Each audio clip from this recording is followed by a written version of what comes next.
1. There are people we meet only once in a lifetime, yet the echo of that meeting lingers forever.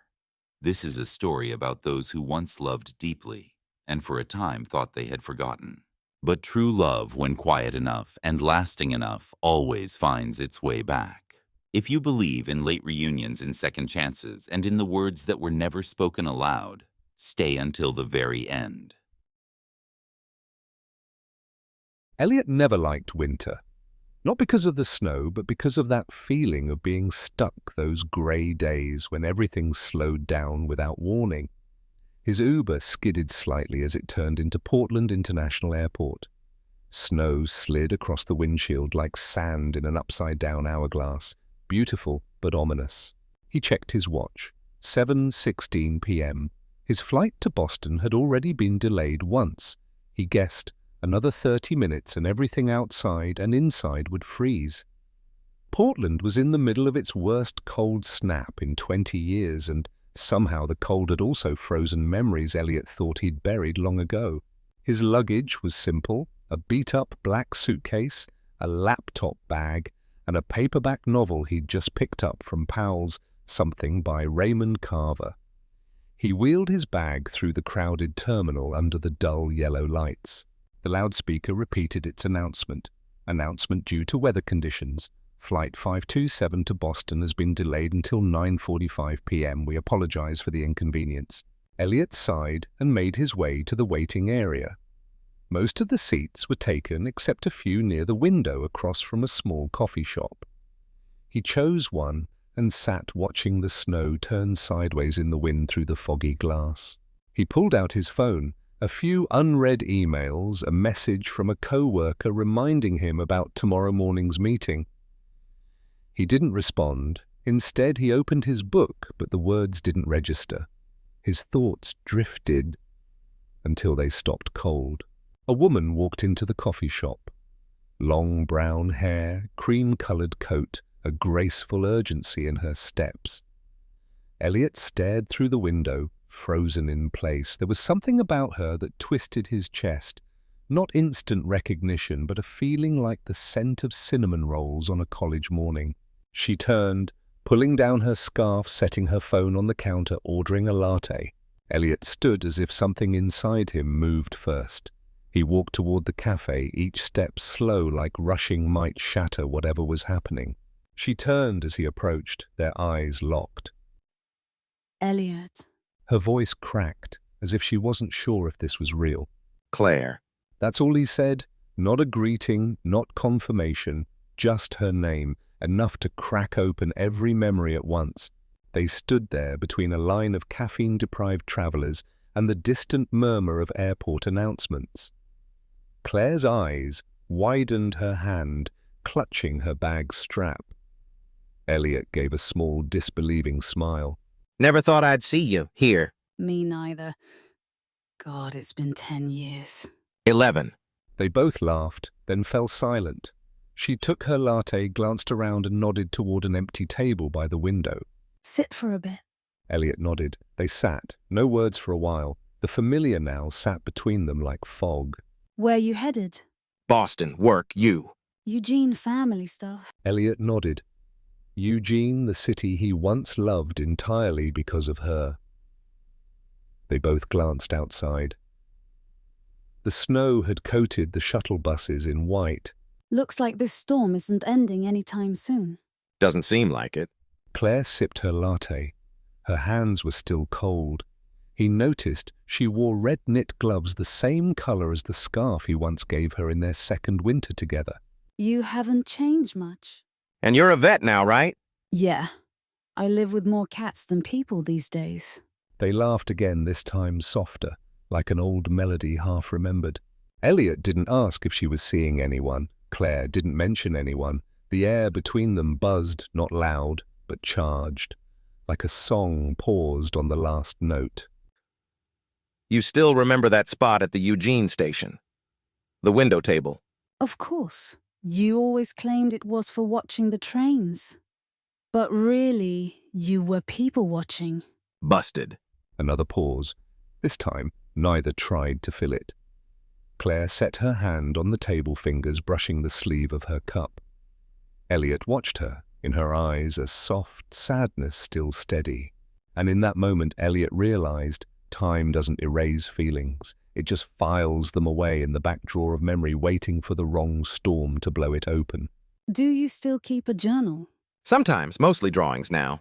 I always wanted to see a sketch of us. Elliot smiled faintly, but inside his chest tightened. Maybe he had sketched her once, and maybe he'd hidden it. Another airport announcement echoed another delay. Elliot and Claire exchanged glances. The snowstorm wasn't just grounding planes, it was stretching time, handing them an impossible chance. Elliot wondered, would tonight be long enough to ask why she left without a goodbye? Elliot stood up and stretched, as if to shake off the tightness that had crept into his chest. Claire remained seated, her coffee now cold in her hands. Elliot pointed toward the digital departures board across the terminal. You want to check on your flight? I don't think we're going anywhere tonight. They just cancelled a bunch to Seattle. Eugene's probably next. She stood as she spoke. Elliot nodded quietly. They left the cafe and began walking slowly down the terminal. The world around them seemed oddly quiet, not because there wasn't sound, but because no one had the energy to care anymore. Passengers were curled up on benches, some asleep under coats, others just staring blankly ahead. A child cried in the distance. Suitcases rolled along behind tired feet. Claire glanced at Elliot, hesitating. If they delay till morning, are you staying here all night? Looks like it. I'll try to find a nearby hotel, Same, but I think most airport hotels are already booked. Elliot looked around, pulled out his phone. A few quick searches confirmed it. Every place nearby flashed fully booked. There's one a little farther out, but they've got a double room left. A double? She raised an eyebrow and smiled, that familiar teasing smile that made Elliot's heart lurch. Claire always had a way of saying something simple that could unravel him completely. We can split it. You take the bed, I'll take the couch. Or vice versa. We've shared smaller couches before. That made Elliot laugh. He remembered a rainy night early spring, the two of them buzzed from cheap wine and crammed together on a tiny sofa in her old apartment on 11th, just to stay warm, just to stay close. He booked the room. The soft beep from his phone confirmed it. When he looked up, Claire was watching him, the kind of look that wasn't quite past and wasn't quite present either. They caught a shuttle out of the airport, riding through snow-covered streets. The city outside was quiet, half asleep under white blankets. And inside that van, two people sat, strangers once more, reacquainting themselves with a version of love they'd almost forgotten. Claire leaned her head against the window, her voice barely above the hum of the engine. Do you ever wonder, what if I hadn't left? Elliot was silent for a moment. When he spoke, he didn't look at her. Yeah, a lot. But then I'd wonder if you'd stayed. Would you have resented it? You always believed I'd leave. No, but I knew there was something you never told me. Claire turned away, not answering. Her fingers tightened in her lap, and Elliot drifted into a memory, her sudden disappearance, the note that simply read, "I'm sorry." The shuttle stopped in front of the hotel. Wind howled as they stepped out, snow clinging to their coats. They rushed inside, checked in. The elevator chimed softly, its doors sliding open like a portal into a place with no name, somewhere between what was and what could have been. The room wasn't big. One queen bed, one armchair, warm yellow light. Elliot entered first, dropped his bag, looked around. Claire followed, shedding her coat and placing her lukewarm latte on the desk. She walked to the window, pulled back the curtain. Snow still fell heavier now, but silent. I've never been to New York. You once said you didn't trust a city without a real river. She turned, brow raised, then laughed. You actually remembered that. I've never forgotten anything about you. Silence. Elliot took a step closer, but stopped, a small space still between them, as if getting too near might break whatever spell was holding this moment together. Claire, why didn't you call or write or say anything? Claire looked at him, eyes clouded with something between regret and peace. Because I knew if I heard your voice, I wouldn't be strong enough to walk away. And I wasn't strong enough to stay behind alone. Elliot turned away, not wanting her to see the redness rising in his eyes. 34-year-old men weren't supposed to cry over things from a decade ago. Claire stepped behind him softly. I always thought there'd be a day I'd come back.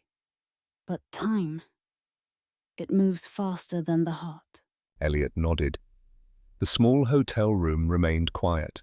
Outside, the world was wrapped in winter, but inside them there was a deeper kind of cold one that had been waiting for 10 years to thaw. The wall clock struck 11 p.m. Elliot sat in the armchair, fingers interlocked, eyes fixed on the floor. Claire had just stepped out of the shower, her damp hair wrapped loosely in a towel. The room was filled with a familiar scent, almond soap and memory.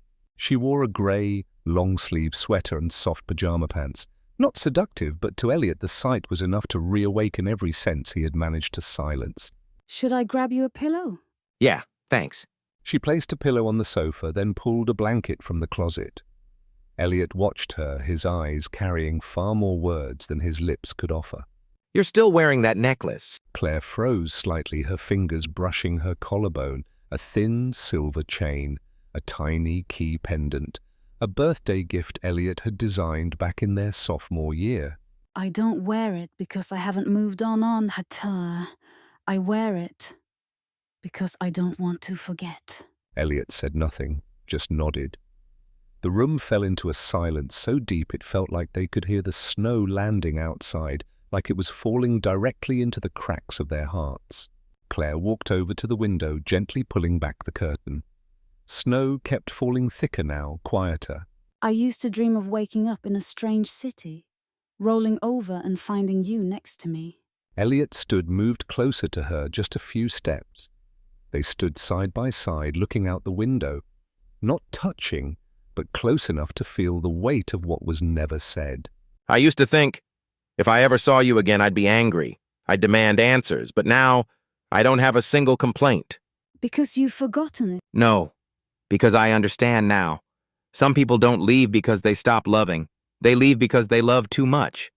And it hurts to stay. Claire smiled faintly, a sad smile like cold wind slipping through the seams of an old coat. Sometimes I wish we had met later, when I was strong enough not to run. Elliot looked at her. Her eyes were the same deep, sad, and still holding questions that had never found answers. He reached out slowly, as if afraid touching her would shatter whatever magic had kept this moment together. His fingers brushed her hair, then her cheek. Claire didn't pull away, but she didn't close her eyes either. In that moment, just breaths apart, closer than a kiss, Elliot felt like he was standing at the edge of something vast. One more step, and everything could change. If I kissed you right now, Would tomorrow still mean the same? Her reply wasn't a refusal. It was a door that opened and closed in the same breath. Elliot let his hand fall away, stepped back. you're still the only person who makes me unsure of what to do with my heart. Claire turned to look at him, her eyes glistening with something caught between joy and sorrow. And you're still the reason I've never been able to love anyone completely since. There was no kiss, no embrace, just two people standing in a hotel room, looking at each other as if by holding eye contact long enough they might rewind time. After a while, Claire returned to the bed. Elliot lay on the sofa, blanket pulled to his chest, staring up at the ceiling. Every time he closed his eyes, he saw her, this Claire, and the Claire from when she was 23, in that grey dress on the steel bridge. The wind howled outside the window. The snow hadn't stopped falling. And in the heart of Portland, during a winter night that refused to end, two people who once belonged to each other now lay only a few feet apart, close enough to hear each other breathe, too far to reach. The night moved slowly like a wordless jazz tune. The clock ticked quietly. Elliot lay still on the sofa, eyes open, breathing steady. But sleep never came. Claire, too, was awake. She turned for the third time, clutching the edge of the blanket gently in her hand. The room was dark, lit only by the small bedside lamp. There were no words, just long stretches of silence shared between two people who were both awake, but neither ready to speak first. After a while, Elliot sat up. He threw on his jacket and stepped out onto the balcony for a cigarette, a habit he'd quit long ago, but tonight he needed something to numb his tongue more than the thoughts in his chest. Claire heard the door open, the wind slipping in. After a moment of hesitation, she got up, wrapped herself in a light shawl, and followed him out. I thought you quit smoking. Only smoke when my head's a mess. And tonight, it's a mess. She stood next to him, watching the snow fall over the railing. The city below was swallowed by a white hush, every sound blurred into stillness. Can I ask you something? Anything, no secrets tonight. When I left, how long did you wait for me?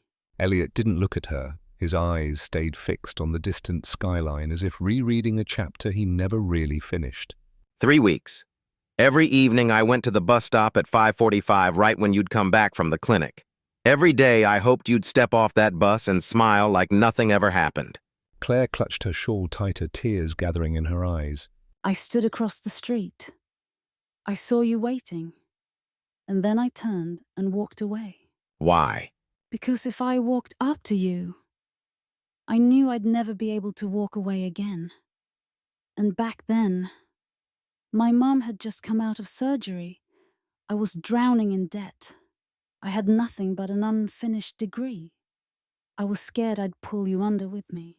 Elliot turned to her eyes, burning with something unspoken, part love, part frustration, part helplessness. Did you really think I needed you to be perfect to love you? No, I thought you deserved someone who didn't have to choose between love and survival. Elliot let out a breath that was half a laugh, half a sigh. He stubbed his cigarette out on the railing and leaned back against the wall, rubbing his forehead. You always made the decisions for both of us. You left. You stayed silent.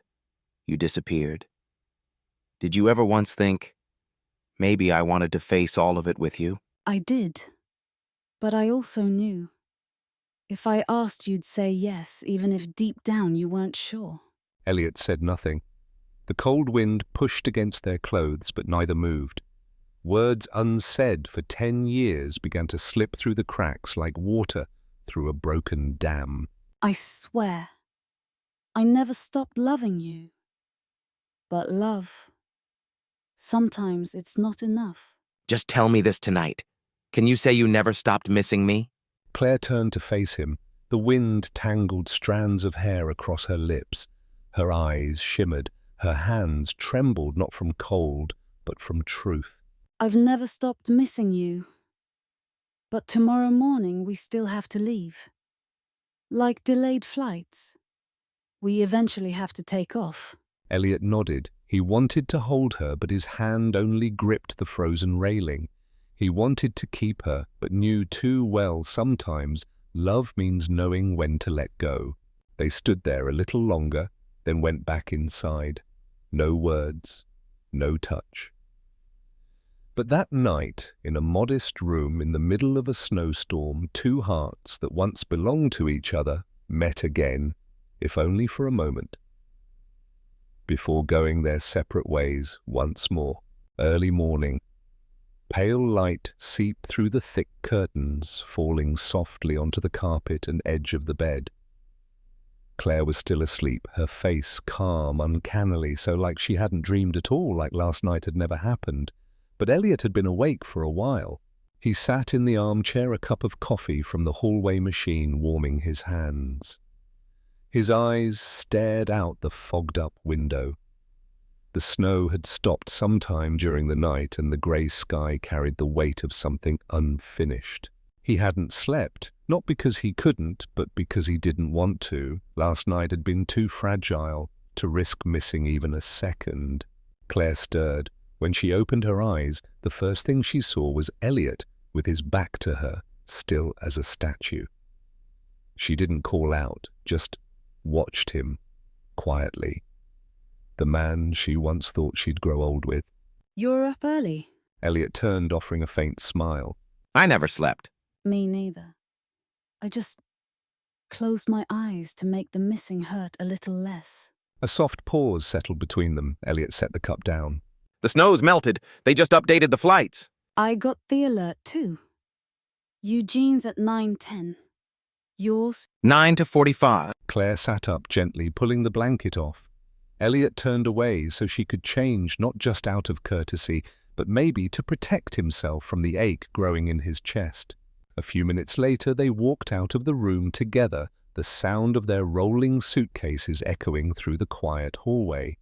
The hotel in early morning light felt like a stage after the curtain had fallen, two main characters left alone in the wings.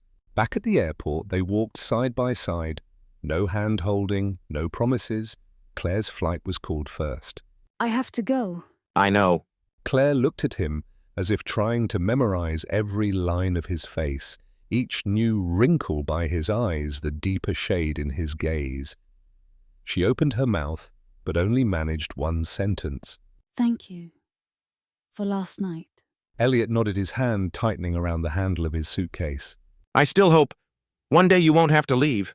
Claire gave a soft, bittersweet smile. She reached into her coat pocket, pulled out a folded piece of paper and slipped it into his hand. Don't open it now. Wait until I'm gone. Elliot wanted to ask, but she had already turned. Her steps quickened as if slowing down might make her change her mind.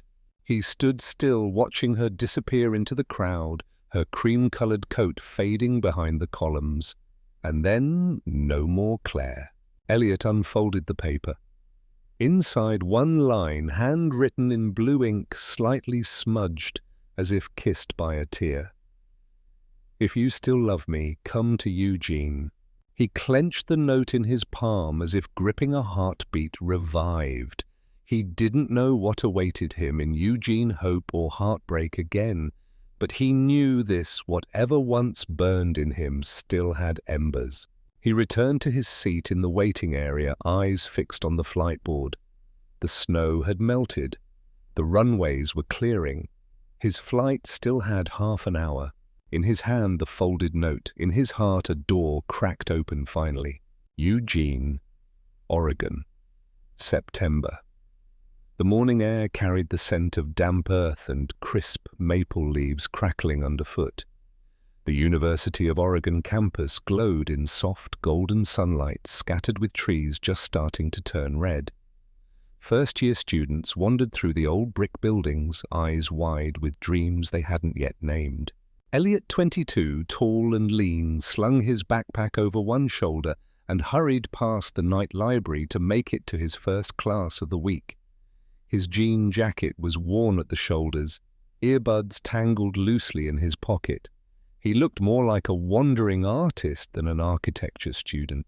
He had no idea today would shape the next decade of his life. Western philosophy held in Chapman Hall, unto one wide, cold and echoing, with the rhythmic tapping of restless fingers. Elliot arrived late. He slipped inside and scanned for an open seat, spotting one next to a girl already scribbling notes, brown hair, tied back left hand, moving like a machine. He sat, quietly pulled out his notebook, but couldn't stop glancing at her. There was something about the angle of her posture that made it impossible to focus on Kant. Class ended. The professor mentioned group discussions next week. Students began packing up. Elliot was still gathering his things when the girl beside him suddenly turned. How do you even take notes when you're busy sketching everything? Elliot froze. Claire pointed at his notebook. Among the scattered, philosophical terms was a detailed sketch of the lecture hall light pouring through the windows, shadows cast perfectly along the rows of seats. Occupational habit. You've got nice handwriting, by the way, makes the rest of us look bad. I'm Claire, freshman biology major. Elliot, architecture. Technically a sophomore, but I still feel like a freshman most days. She laughed, and something bright flickered in her eyes. They walked out into the hallway, the sunlight filtering through branches, lighting up the pink in Claire's cheeks. Elliot found himself smiling not at what she said, but because she was there. They strolled the path between two buildings, unconsciously matching each other's pace. I want to be a vet, but my parents want me to go into pharmacy. So who do you choose? I'm choosing the stray cats behind the dorms. They both laughed. Elliot glanced over. Claire's smile reminded him of freshly cut grass and old books. It warmed something in him, though he didn't know what. They parted ways at the library gate. Claire waved her smile as light as wind. See you later, Kant artist. Elliot stood still, his hand brushing the strap of his backpack, feeling like he'd just lost something he couldn't name.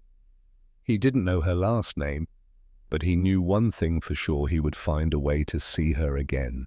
That night, Elliot opened his sketchbook, not to draw the lecture hall, but the girl beside him, leaning into her notes, lit by the September sun. Under the drawing, he wrote, "One line, she writes like she's building something only she can see." 2 weeks after that philosophy class, Elliot had found every excuse to accidentally run into Claire passing by the library during her usual study hours, grabbing coffee at the tiny cafe behind the biology building, or sketching beneath the tree where she often walked stray kittens on a leash. Claire wasn't the kind of girl you could easily pursue. She was smart, busy, and seemed unaffected by the fact that someone might be watching her from across the quad. But she never avoided Elliot either. They started by exchanging quick hellos, then short conversations, and eventually they just ended up walking together without ever planning to. Saturday afternoon. The fall air was crisp and calm. Elliot sat on the steps of the Jordan Schnitzer Museum of Art, sketching the building's facade. Claire approached from the lawn, holding a small paper bag of muffins. I wasn't sure if you liked chocolate, but it was the only batch still warm. If it's from you, I'll like it, even if it's onion-flavored. She sat beside him. They ate quietly, sharing a few minutes of silence, just wind rustling the trees and the scratch of pencil on paper. Do you ever feel lost in a crowd? Pretty much every day. Same.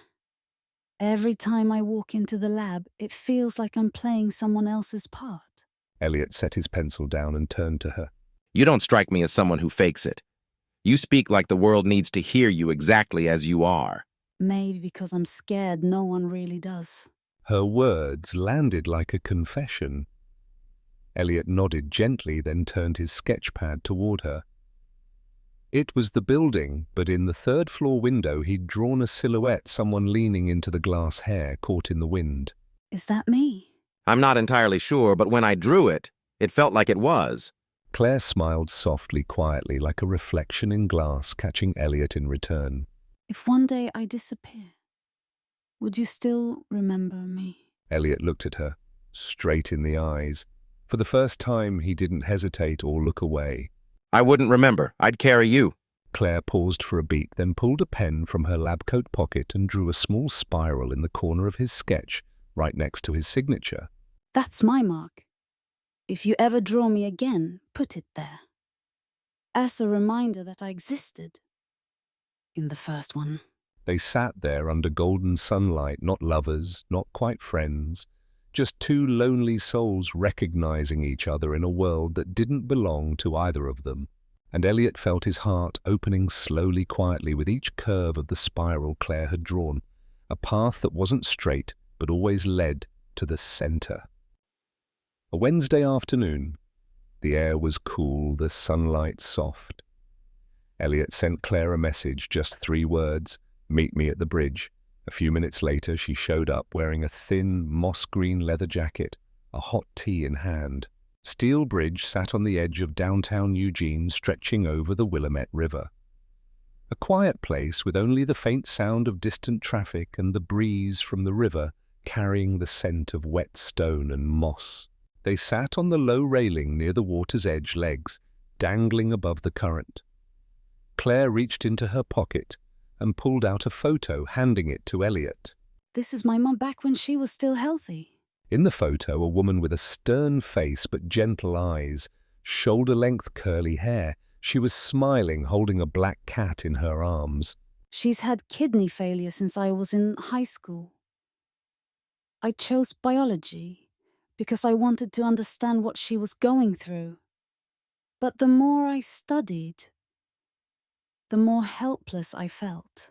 Elliot handed the photo back and took Claire's hand. It was cold, but she held on tightly, like she wasn't just giving him her hand, but a piece of her memory no one else had ever seen. You're not helpless. You're just fighting in your own way. What about you? Why architecture? Elliot looked out at the river, paused, then answered. My dad's a construction worker. My mom cleaned classrooms at a high school. They've never set foot in a museum, but they always told me whatever you build, make sure it has a soul. So you're trying to build souls through sketches? He nodded. They sat quietly for a while until Claire leaned her head against his shoulder. It was unspoken, natural. Elliot didn't move, afraid that even a breath might ruin the moment. A breeze swept across the bridge, sending a few maple leaves dancing in the air before them. If one day I disappeared, would you come look for me? I'd go to every place we had a memory. And wait. Claire closed her eyes. She said nothing more. Elliot gave her shoulder a gentle squeeze, sensing something in her question, a warning or maybe a goodbye whispered too early. But he didn't ask, because sometimes people keep quiet, not out of mistrust, but because saying something out loud might make it come true. On that iron bridge, the two of them sat side by side, not to declare love, but to find something to hold on to in a world that never stops moving. A sudden rain came late that October afternoon. Oregon rain wasn't heavy, wasn't wild, just a slow, steady rhythm like a half-finished jazz song playing somewhere far off. Claire and Elliot were walking back to the dorms after an outdoor movie night that never happened. Claire clutched her backpack to her chest, her thin jacket starting to soak through. Elliot walked beside her, no umbrella, no hat, just wet hair and a look of both concern and quiet amusement. We're so stubborn. Who goes to an outdoor movie in the middle of fall? Only two people who believe that if they stand close enough, the cold might back off. Claire laughed and gave him a light tap on the shoulder. So what you're saying is, if we're romantic enough, even the weather will cooperate. Something like that. They turned into a small alley behind the library where an old wooden awning stretched out over a brick path, what Claire once jokingly called her emergency emotional shelter. Under that awning, they stopped. Claire pulled out a tissue to dry her hair. Elliot reached up and gently brushed a few raindrops from her collar. The space between them was down to inches, their breaths mingled in the cold air. Claire looked up at him. Her eyes held no defenses, no pretense, just a quiet kind of waiting like a single thread caught in the wind. Can I do this? Claire didn't answer. She simply tilted her head slightly like a door opening just enough. Elliot leaned in. Their first kiss wasn't rushed, wasn't burning, it was acknowledgement. A quiet admission. We're here, with each other, and we're not hiding anymore. When they left the awning, their hands were laced together. No discussion, no promises, just two people walking through the rain, not afraid of the cold, not afraid of getting soaked. You know, I used to think I wasn't built for love. And now? Now I think, if love feels like today, maybe I want to try again. Elliot gave her hand a soft squeeze as if to say, we won't try, we'll live it. The rain kept falling. But that night in Elliot's eyes, Eugene didn't look grey anymore. It glowed like streetlights reflected in puddles. Beautiful because it wouldn't last, but enough for him to remember forever. 3 months after they officially became each other's, Elliot began drawing his first design. Not for class, not for professors, but for the future. He sketched it in the corner of his small room under an old yellow desk lamp, beside a cold cup of coffee and a photo of Claire asleep over a pile of books. In the drawing, a small house on a hill, sloped roof, wooden porch, and a wide window seat where Claire could read with her cats curled beside her. The house faced south, catching every ray of morning light.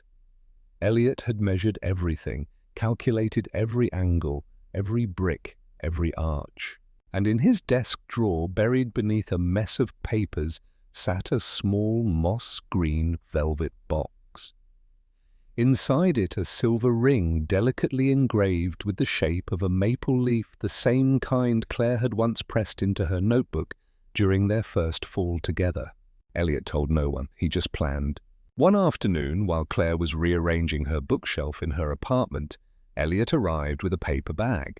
Are you free next Friday? I am. Why? I want to take you somewhere, a secret place, but a special one. Claire's smiled eyes lighting up like she already suspected something. But she didn't ask. She only said softly. If it's with you, I'll go anywhere.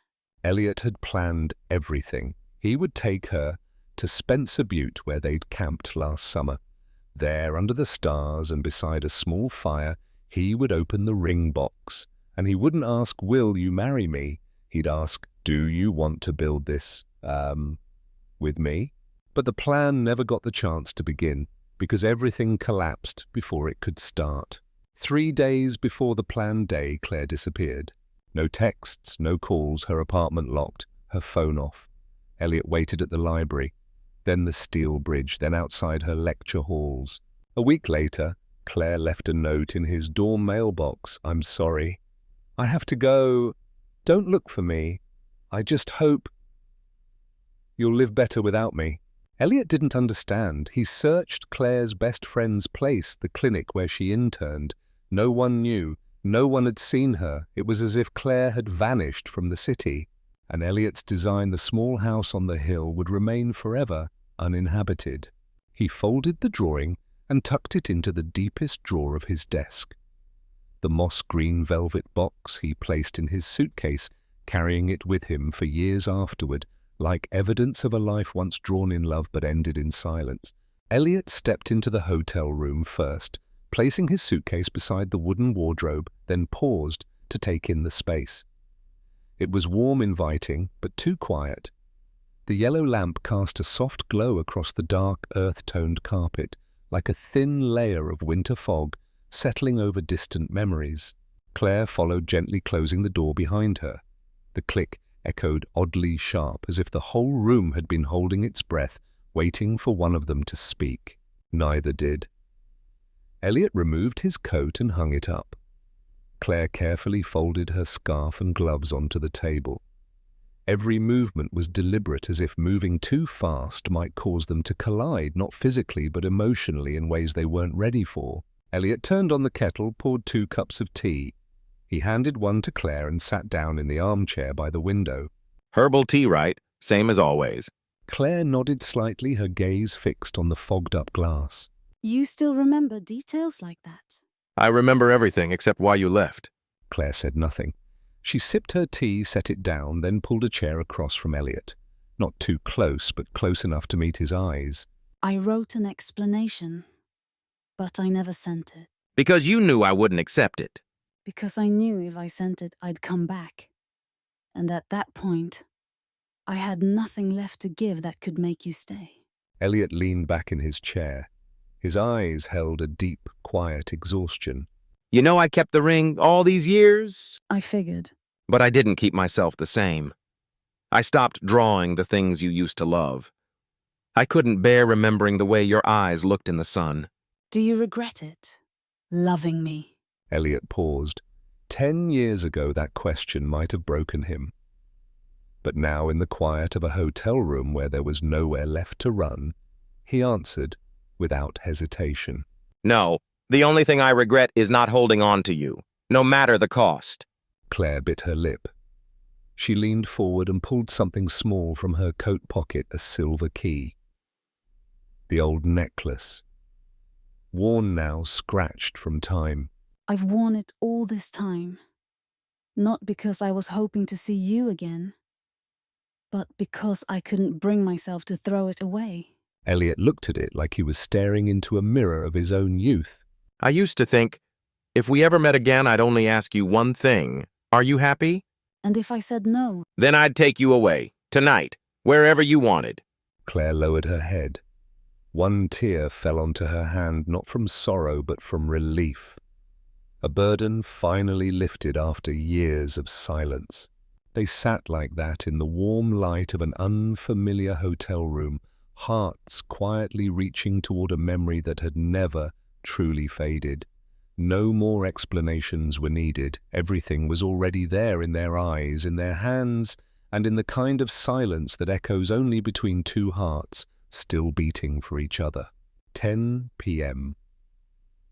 Portland lay quiet under a blanket of snow and warm amber streetlights. The sky held no rain, no stars, just a low ceiling of clouds like the whole city had been wrapped in a silent embrace. Elliot and Claire stepped out of the hotel, hands tucked in their coat pockets, shoulders brushing an unconscious reflex. No one suggested going anywhere, but they both knew they couldn't stay in that room too long. What was inside it was too much, too tight. It needed air. The streets were empty. Just the sound of their footsteps crunching through thin snow and the distant hush of passing cars. Elliot led Claire through a small square nearby, where an old wooden bench sat under a tall pine tree already dressed in lights for the holidays. I used to hate the snow. I remember. You said it was too quiet, like the world was holding its breath for something sad to happen. But tonight, it feels peaceful. Elliot didn't answer. He simply reached out his hand and Claire took it. Not like lovers, but like two survivors grasping for each other in a city that felt both foreign and familiar. They passed a small diner still open. Inside, golden light spilled through foggy windows. Couples laughed, shared wine desserts. Claire stopped, leaned her forehead against the cold glass. We used to dream of opening a place like this. You worried the pastries wouldn't be good. I just wanted to design the walls. But we thought love would be enough. Silence.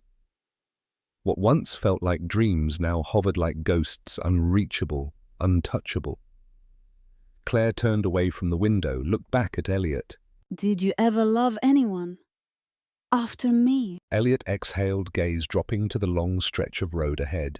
I tried, but no one stayed. They said part of me had already died. I'm sorry. No, don't say that anymore. Tonight, let's just let everything be. Now! They kept walking, across a small bridge over the canal, past the old bookstore, past streets Elliot knew he'd never walk again without Claire beside him.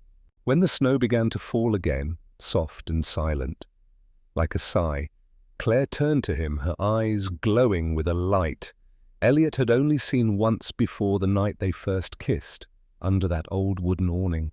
Elliot. He turned to her.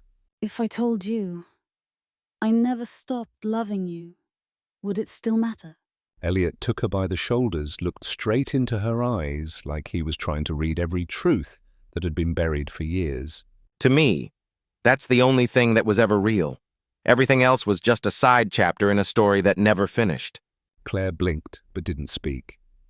They stood beneath the street lamp snow, gathering on their coats, breath visible between them and the world, quiet like a painting, almost complete, except for one thing time. Except for 11 p.m. Elliot opened the door. Claire stepped in first, pulling her scarf loose from around her neck, cheeks flushed from the cold eyes still like a winter lake just beginning to ripple. The door closed behind them, shutting out the snow-covered street, shutting out the whole world. Inside the room remained as they'd left it, the warm amber light, the tea now cold. But something in the air had changed, thicker, warmer like a current, just beneath the surface ready to break. Elliot took off his coat and hung it neatly. Claire sat on the edge of the bed, fingers twisting the hem of her sweater, her gaze lowered. Elliot. He paused, didn't move closer, didn't sit down. They stood in that room like opposite poles drawn to each other, yet held apart by something invisible but real. I'm getting engaged. The silence fell heavy between them like a curtain dropped from the ceiling. Elliot didn't flinch. He just looked at her, not angry, not accusatory, just trying to find a way through what had suddenly closed in. Is he a good man? He is. Steady. He knows what I need. He shows up. But he's not the one you think of when you're sad, is he? Claire looked up, eyes glassy. She nodded, a tired, heartbreakingly honest nod. I don't want to choose the kind of love that hurts both of us. You left me once for the same reason. And if I chose you now, would the ending be any different? Elliot stepped closer but stopped just short, leaving enough space so she wouldn't feel the need to step back. I don't need to know how it ends. I just need to be honest with myself, at least tonight. Claire looked at him for a long time, Then slowly, gently she stood and placed her hand over his chest right where his heart beat beneath the fabric. Just tonight, Elliot. Tomorrow morning, I leave. And so do you. Elliot nodded. No protest, no plea, just a quiet nod from someone who understands that the truest things don't need to be owned to be real. They moved toward each other like two people who had loved all their lives and had only one night left to say so.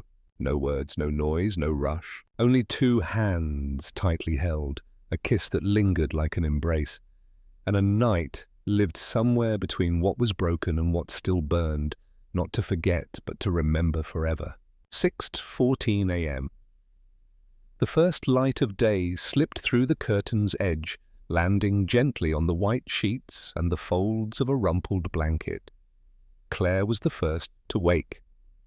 She lay still, eyes open, staring at the ceiling, breathing deep and even as if holding on to the fragile quiet of one last moment.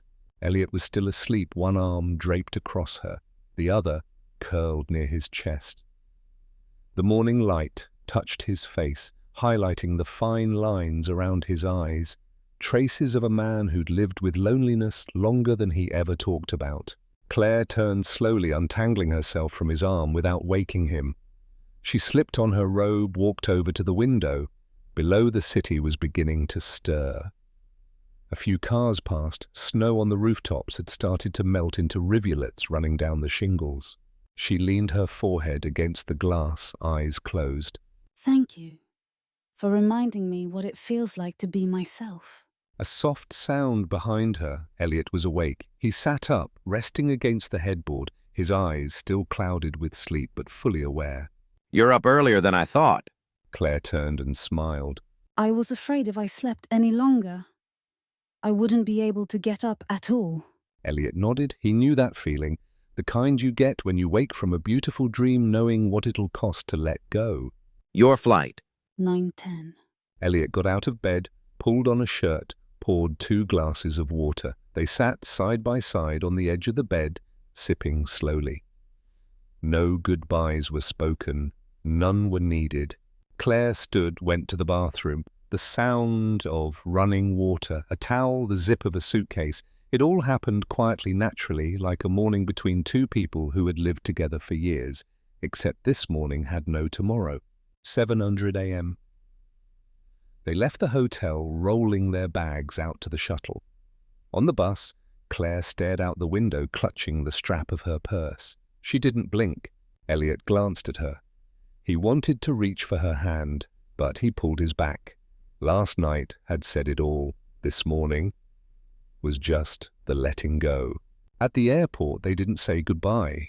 Claire turned to him, handed him a folded note, her voice soft as a closing melody. Don't open it yet. Wait till I'm gone. Elliot nodded. He made no promises. She didn't wait for one. Claire walked through security. She didn't look back. But only when her figure vanished behind the columns did Elliot let go of the suitcase like he had just released the heaviest thing he'd ever carried.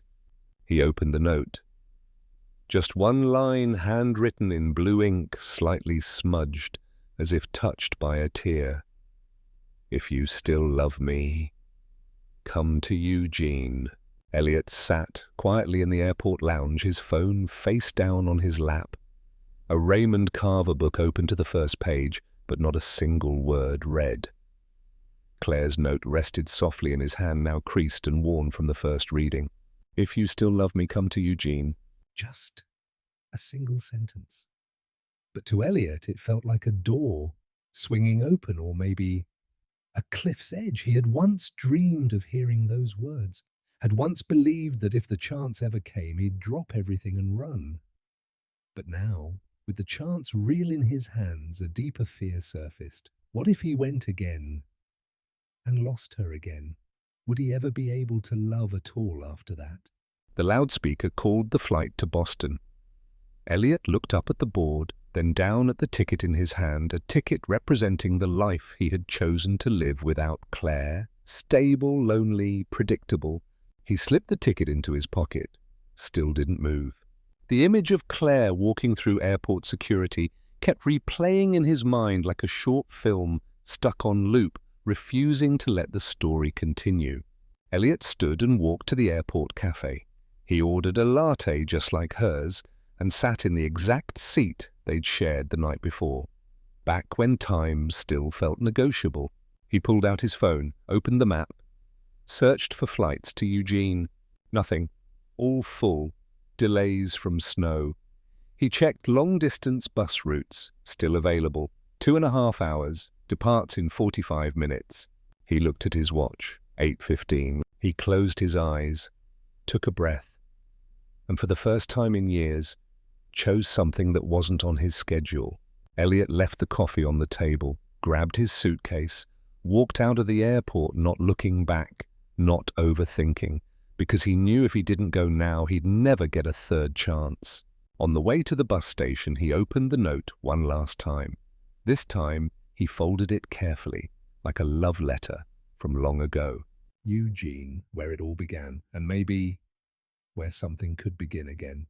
The bus rolled slowly through the fog-heavy streets of Eugene. Elliot sat by the window, coat collar pulled high and gripping the handle of his suitcase. The city unfolded before him like an old photograph, low-rise buildings, wooden storefronts, faded by time and roads he once belonged to. The morning breeze carried the scent of damp grass and roasting coffee, stirring memories in slow, steady waves. The steel bridge, the Old South dorms, the bakery where Claire used to work weekends. Every place called back a version of himself he thought he'd buried. The bus stopped. Elliot stepped down, pulling his suitcase along cobbled streets slick with dew. He had no plan, no address, only Claire's line from the note guiding him like a vague map etched in memory. He began at the old Café Grounded, where they'd once spent countless Saturday afternoons. It was still there, same wooden sign, same large front window, facing the street. Elliot pushed the door open, the little bell above ringing a sound too familiar it hurt. A young woman stood behind the counter, not someone he recognized. Elliot ordered an Americano and sat by the window, their window. He scanned the room, hoping to catch a glimpse of something familiar. No one looked like Claire. When the barista brought his coffee, he asked, Do you happen to know anyone named Claire who used to work here? Maybe 10 years ago? Oh, that's a while back. I'm not sure. Maybe ask the old owner. She sometimes stops by on weekends. Elliot nodded, thanked her. He sat a while longer nursing his coffee until it was half gone, like he was still waiting for something that hadn't arrived. Next he walked toward the old dorms. The building still stood, the paint a little more faded, some windows newly replaced. He paused at the steps, eyes drifting to the third-floor window where Claire used to sit reading on sunny afternoons. A student passed by, eyeing him curiously. Elliot gave a faint smile, then turned away. He kept walking, no real destination, letting his feet lead him to places memory hadn't let go of. The small animal clinic near the park where Claire once interned. He stood at the entrance, hesitating. A middle-aged man stepped out carrying a cat crate. Excuse me, do you know someone named Claire who used to work here? She was a vet student, about 10 years ago. Claire. Yeah, there was a Claire. She was good, real good. But she was only here for a short while, left to care for her sick mom. Do you know where she is now? Sorry, I don't. But I remember she used to talk about a bookstore near campus. Old place. She said it was her spot for reading secondhand poetry. Maybe try your luck there. Elliot nodded, thanked him.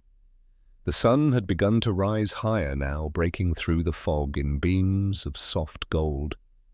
He pulled his suitcase along, heading toward the university, heart stirred by a fragile kind of hope, but enough to keep him moving. And with each step, Elliot wondered, did she still remember what she once promised him? The bookstore, 12 pages, nestled beneath the shade of an old maple tree, its narrow facade and slightly warped wooden sign nodding gently as Elliot approached. The chime rang again as he pushed open the weathered door, stepping into a world made of paper dust and memory. Inside it was as quiet as a library. The scent of old pages and ink floated in the air. Wood-paneled walls stretched high bookshelves reaching the ceiling, with rolling ladders to reach the upper shelves. A warm desk lamp lit the counter, where an elderly man scribbled something in a worn ledger. Elliot wandered slowly between the aisles, fingertips brushing along book spines, as if he was searching for a forgotten frequency. Then in the classic section between faded editions and cracked bindings, he stopped. An old copy of Anna Karenina, brown leather spine, faint embossing from the shop. He pulled it from the shelf carefully, almost reverently, and between pages 211 and 212 he found a small slip of paper. His hand trembled slightly as he opened it.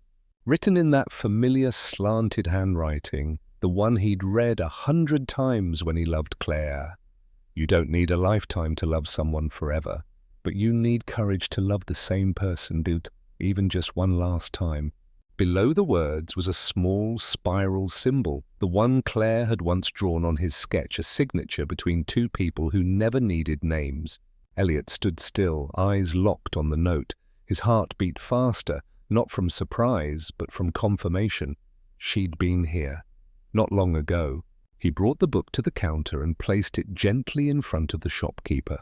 Excuse me, do you remember who left this note in here? The old man looked up, eyes behind round glasses, studying Elliot. The note in Anna Karenina. That girl. She comes by often. Quiet.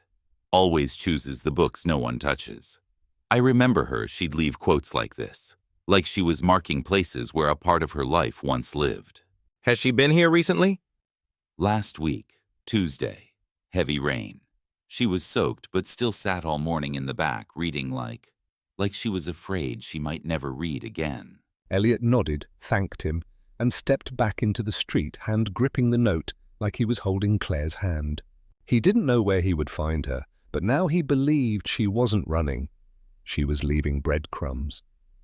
Little traces, small echoes for the only person she had ever loved completely to find his way home. And his 10:12 a.m.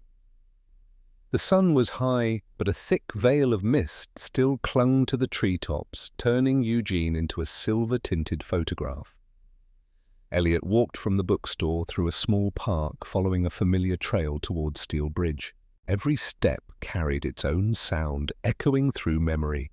Claire's laughter slipping on dry leaves, the crunch of her shoes on wooden planks to a soft exhale, when she last leaned her head on his shoulder. And then when Elliot reached the edge of the bridge, he saw her.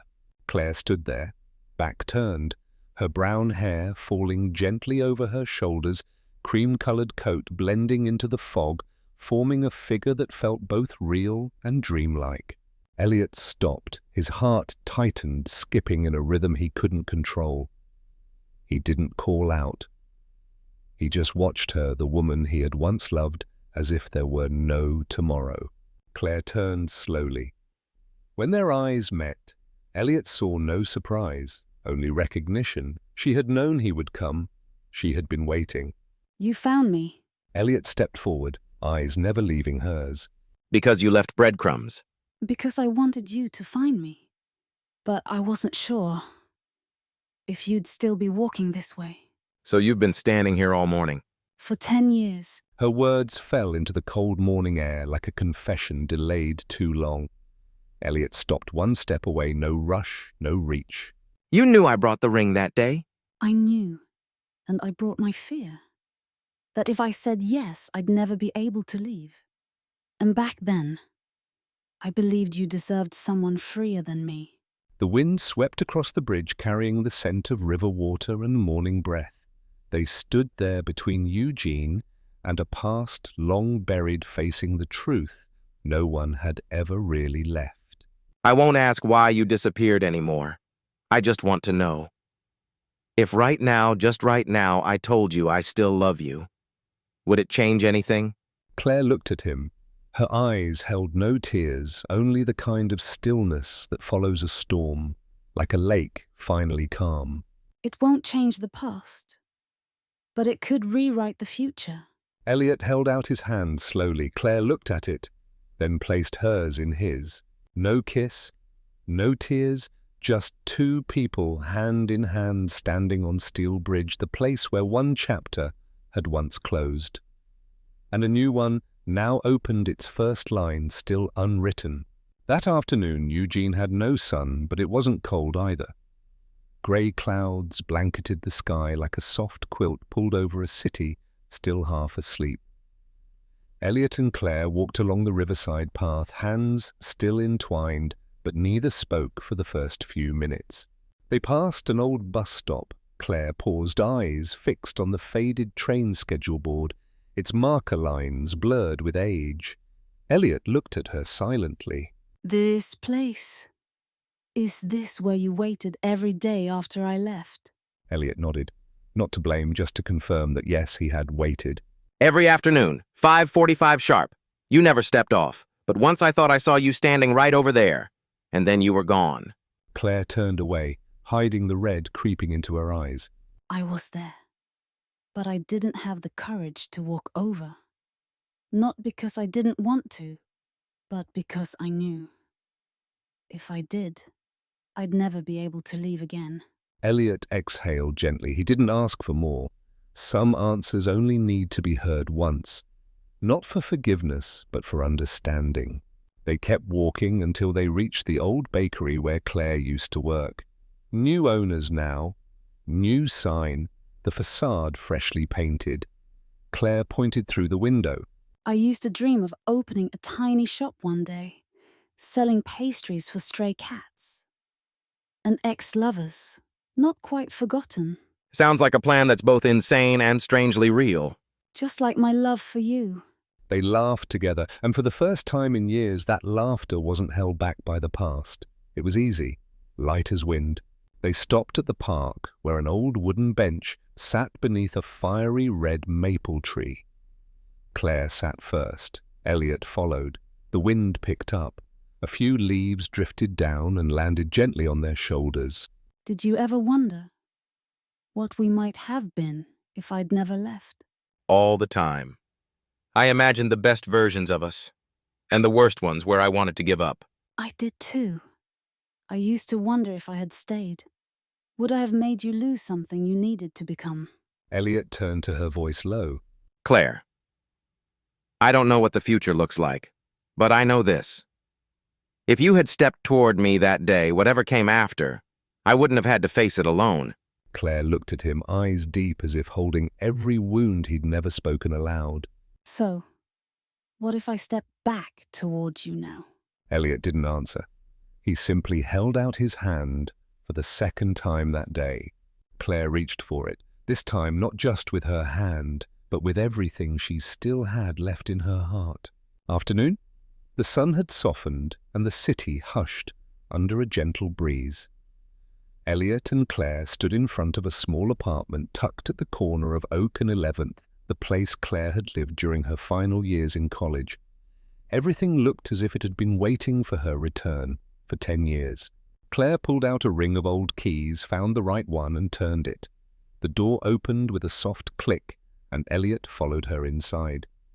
The space wrapped around them with the scent of damp wood and time left undisturbed. The room was small, the same wooden desk by the window, floating rope shelves still holding paperbacks, and a photo of the two of them taken at a fall festival still lying face down behind the old radiator. No one had moved it. No one had cleaned it. Elliot stood still. It felt like a dream, thawing, melting back into the shape of memory. After I left, I never packed this place. Because you planned to return. Because I was afraid. If I packed, I wouldn't have a place to remember who I once was. She stepped into the center of the room, fingertips brushing the edge of the table, tracing through the dust. Elliot didn't move closer. He looked at her, like someone who had come back from a long war not to apologize but to live again. Claire opened the right-hand drawer of the desk. Inside was an old envelope, yellowed with time sealed but never sent. She picked it up, handed it to Elliot. I wrote it the night before I disappeared. Elliot took it, eyes scanning the first line, then looked up. Do you want me to read it now? Claire nodded. Elliot opened the letter, his voice steady low. Elliot, if you're reading this, I probably didn't have the courage to say it out loud. I love you. But my love isn't strong enough to pull you through the years I can't even carry myself. I'm leaving not because I don't love you, but because I'm afraid love will make you give up everything you deserve. But if one day you still think of me, and still love me, come back to Eugene. I'll be waiting. Elliot folded the letter. The room was silent, like it had heard a long overdue confession. Claire didn't cry, but her eyes shimmered, as if every tear from the past 10 years had been quietly waiting too. I came back. Then, now it's my turn to ask one final question. Elliot looked at her, his eyes more certain than ever. What if I said, I'm not ready to return as lovers, but I want to start again from the beginning, as two people learning how to walk closer one step at a time? Would you be willing to wait one more time? Elliot stepped forward close. He placed his hand over hers. No rush, no sorrow. I waited 10 years. Once more is the easiest choice I've ever made. Claire exhaled soft as wind. She leaned her head on Elliot's shoulder as if finally she could set down the heaviest suitcase she'd ever carried. And in that small apartment with an unsent letter and a weathered wooden chair, two people who once lost each other began again, not from the ending but from the start of a new chapter. A week after that foggy morning, Elliot was still in Eugene. He rented a small room near the old campus, woke early each day to drink coffee at the familiar cafe, then walk the streets Claire used to write about in the old journal he'd found. They weren't living together. Claire had been clear. I need some breathing room to be sure I'm coming back for the future, not out of guilt for the past. Elliot understood, and he agreed. They texted each day, sometimes just a few lines. It's sunny today. I remember the first time we fought because you skipped class to sketch Steel Bridge. And you forgave me because I drew you standing on it, even though you said the nose is too big. These conversations weren't a blazing romance. They were more like a thin blanket in winter, not enough to make you forget the cold, but enough to keep you warm enough to not give up. That morning, Elliot knocked on Claire's apartment door. No answer. He knocked again, then called the number was unreachable. An hour later, he received a message. I had to go home. My mum fell while she's in the hospital. I'm sorry I couldn't tell you in time. I don't know when I'll be back. But if you still want to see me again, wait for me at Steel Bridge. I'll return if I know I can stay. Elliot didn't reply. He just stared at the message, then quietly put the phone away. He went to Steel Bridge just like she said, but not just once. He came every Saturday afternoon bringing his sketch pad, the old ring, and a new notebook to write down what he saw and what he imagined Claire might say if she were there. Winter lingered longer than usual in Eugene. Rain replaced snow and the sky remained grey like memories left unswept. Elliot still came to Steel Bridge every Saturday afternoon precisely at 4:30. He brought a notebook and always sat on the same wooden bench by the railing. No one came. No Claire. Only wild ducks drifting along the river and a few kids on bikes passing by, curious about the man with the old notebook. 1 week, then 2, then 3. Still, Elliot came. Each time he left, he wrote a small passage in his notebook. Week 4. You haven't come back. Maybe you chose a different road. Maybe your mother needed you more than I ever could. But I'll still come. Because when love is real enough, it doesn't need an ending to prove it ever existed. Week 8. Elliot brought an envelope.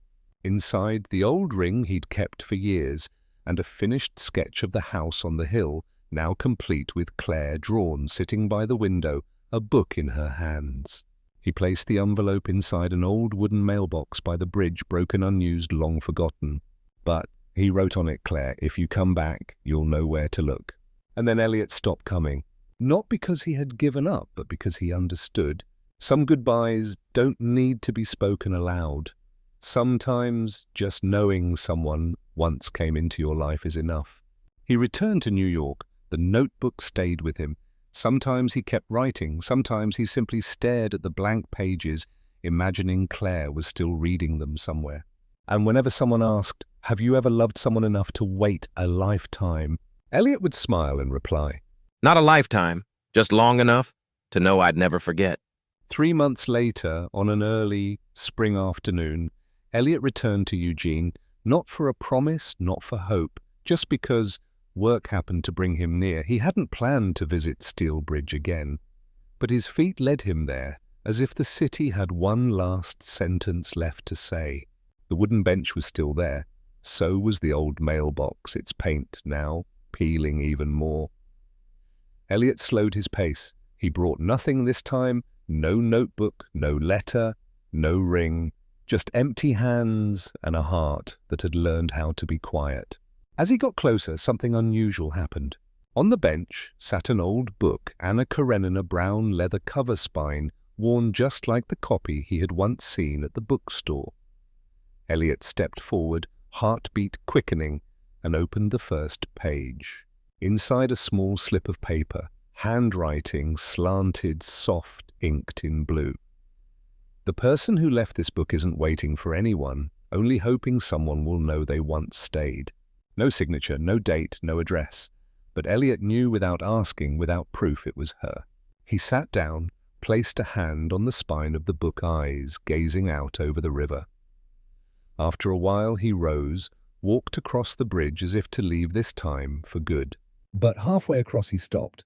At the far end of the bridge, amid a group of students walking by, a woman turned. She wore a wide-brimmed hat, sunglasses, and a cream-colored scarf that fluttered in the breeze. And for a fleeting second, so brief, Elliot saw the curve of a familiar cheek, the silhouette he had dreamed of 1,000 times on sleepless nights. She looked at him, or maybe just in his direction, then turned away, melting into the crowd. Elliot didn't call out, didn't run after her. He simply stood there and smiled. Because sometimes the most beautiful thing about love isn't reaching the end together, but seeing each other again, just once more, in a life with too many turns. And as Elliot walked away, the late afternoon sun spilled across the river. There was no ending, just a man continuing forward, and an old book left behind on a bench where someone had once waited. And maybe still was. Not every love needs to stay to feel complete. Sometimes just knowing they once passed through your life, quietly but sincerely, is enough. Thank you for listening till the end. If your heart ever held an Elliot or a Claire, may you carry them gently the way this story was meant to.